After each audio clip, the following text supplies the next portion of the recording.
The time the waiter brought the bill, my date was already expecting me to pay. She tapped her manicured nails on the table as if it were the most natural thing in the world. "Are you picking this up?" she asked, her tone confident. I don't know what overtook me in that moment. Maybe it was the memory of Rachel's smug face, or maybe it was the deep-seated need to protect myself from ever being used again. I shot up from the chair, mumbled something about using the restroom, and slipped out the back door. My heart pounded with adrenaline as I walked briskly away from the restaurant, the cold night air stinging my skin.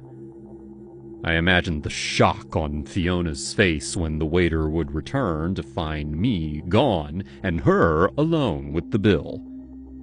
I should have felt guilty. Instead, I felt a twisted kind of triumph.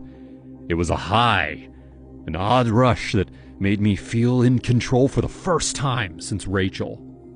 I told David about it the next day over coffee. "You did what?" He nearly spat out his drink. "Martin, that's messed up. Why would you do that?" I shrugged, trying to appear nonchalant. She was just another gold digger, man. She didn't care about me, only what I could buy for her. He shook his head disapprovingly. "I get that you're hurt, but this is not a healthy way to cope. You're going to attract the wrong kind of attention." Soon, I found myself concocting a plan.